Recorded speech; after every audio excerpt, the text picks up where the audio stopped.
That's Media and Society, every Sunday from 9 to 10 a.m. There you go. Thanks, Mr. Fuchs.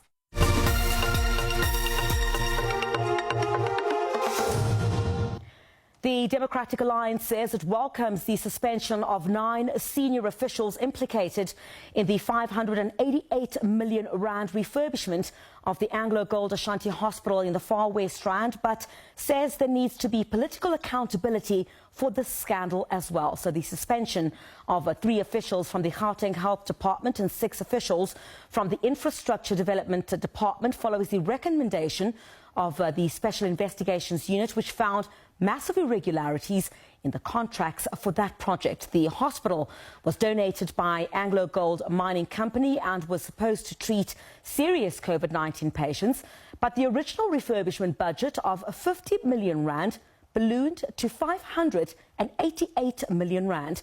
A further 144 million rand has been spent on medical equipment and more money for staff in an empty hospital.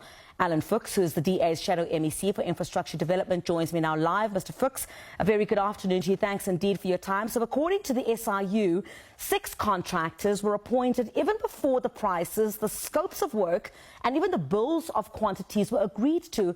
Again, what we're seeing here is due process not being followed in our response to COVID-19. Who should be held to account?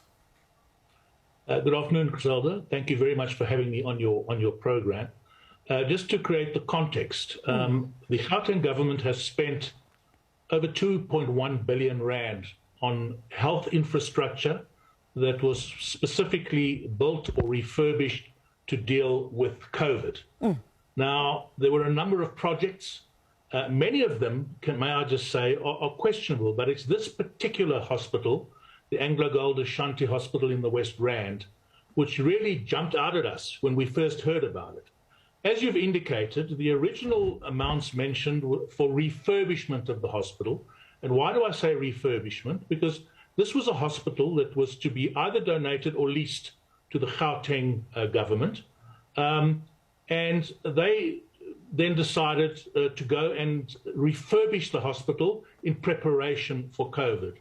Now, this was a decision that was taken by Premier Makura and the council who considered all COVID matters. And as you've indicated, all of a sudden we saw that 588 million rand was budgeted for this project. Now that was really, caused great alarm bells. First of all, the huge increase.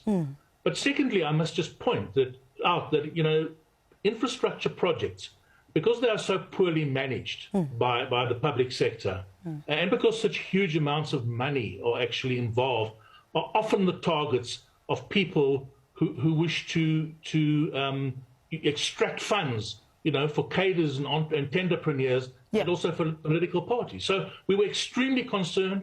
We raised alarm bells right at that point when it was first raised. But unfortunately, the government did not respond. Now, you've heard that the SIU got involved, investigated, and a number of officials have been suspended. But what we are saying is it's not enough.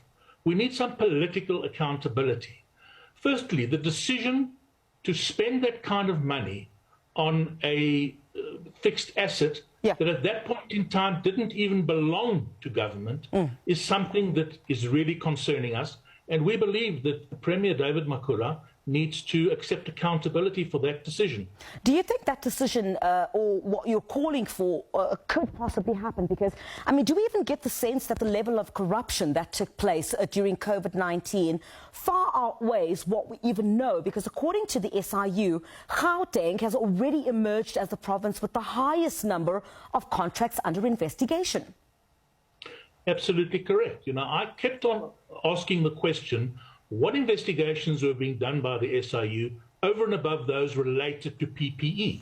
Because as I've indicated, this province spent 2.1 billion rands on COVID infrastructure.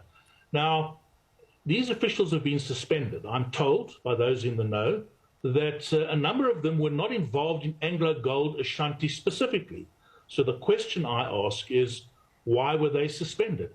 I certainly suspect there are many bigger issues that we need to look at here, not just in terms of AngloGold, but in terms of all the other expenditure related to COVID infrastructure. Just very quickly, Mr. Fuchs, I mean, I recall, when the first batch of contracts were questioned, the provincial government had indicated that there were a number of control measures that would be strengthened enough to prevent fraud.